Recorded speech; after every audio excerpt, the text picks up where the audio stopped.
तो दोस्तों, मैं हनुमान जी महाराज का एक बहुत ही छोटा सा भक्त हूँ और उनकी भक्ति में मेरे को जब भी टाइम मिलता है तो मैं उनमें उनकी भक्ति में खो जाता हूँ।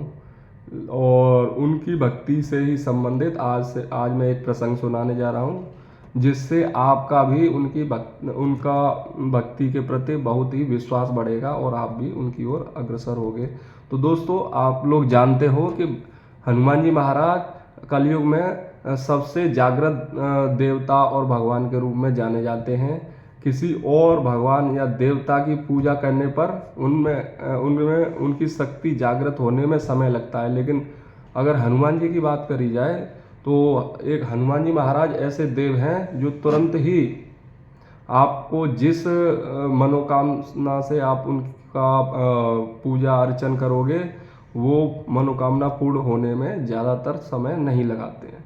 तो उनका एक मैं वाकया सुनाने जा रहा हूँ कि क्या हुआ था कि मेरे घर पे एक छोटे लगभग 10 से 12 साल के बच्चे को भूत प्रेत बाधा ने घेरा हुआ था। तो उस टाइम पे मेरे को 1008 पाठ करने थे संकट मोचन हनुमानाष्टक के।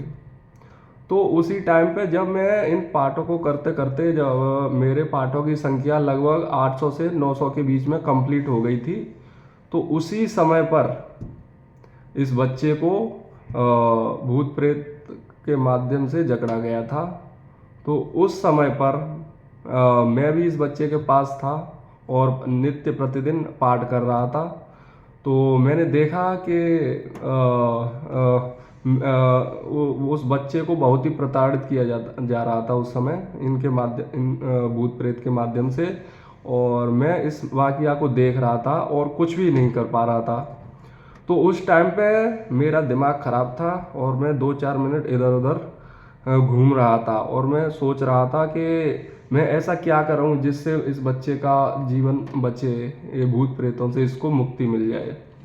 तो वहाँ पर मेरा दिमाग काम नहीं कर रहा था। तो मैं क्या हुआ था, उसी रूम में गया जहाँ पर मैं अपनी पूजा अर्चना करता था, ये हनुमान चालीसा संकट मोचन इसका पाठ कर रहा था उस टाइम पे। तो मेरी अचानक दृष्टि हनुमान चालीसा पे पड़ी, जिसके अंदर ही संकट मोचन हनुमानाष्टक होता है। तो वैसे बताया जाता है कि संकट मोचन हनुमानाष्टक का प्रयोग छोटी मोटी परेशानियों में नहीं करना चाहिए, लेकिन मेरे को जब उस चीज़ का अनुभव हुआ कि हाँ अब मेरे को यहाँ पर प्रयोग करना चाहिए और मेरे पे कोई उपाय नहीं था, तो मैंने तुरंत उस हनुमान चालीसा को उठाकर और उस बच्चे की छाती से लगा दिया था। तो दोस्तों, उस टाइम पे उस बच्चे का रिएक्शन कुछ इस प्रकार था, ऐसे आंखें निकालते जा रहा था और मेरी हिम्मत नहीं हो रही थी कि मैं उस हनुमान चालीसा को उसकी छाती से लगा दूं। मुझे लग रहा था कि कहीं ये मेरे पे ही कोई अटैक न कर दे, लेकिन फिर भी मैंने हिम्मत जुटाई और हिम्मत जुटाने के बाद मैंने वो हनुमान चालीसा था वो उसकी छाती से लगा दिया। तो उसके बाद में दोस्तों एक अद्भुत चमत्कार हुआ।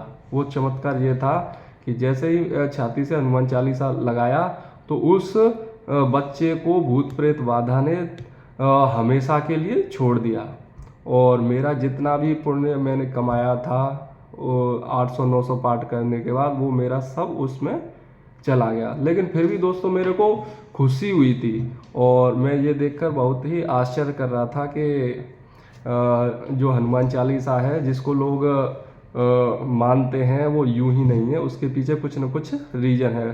तो इस रीजन को जानकर मुझे और हनुमान जी के प्रति श्रद्धा का भाव और जागृत हुआ और उससे भी अधिक मैं उनकी पूजा अर्चना करने लगा। तो दोस्तों, इससे मैं आपको यही बताना चाह रहा हूँ कि ये जो हनुमान जी है ना, ये हर एक विपत्ति बाधा का निवारण है।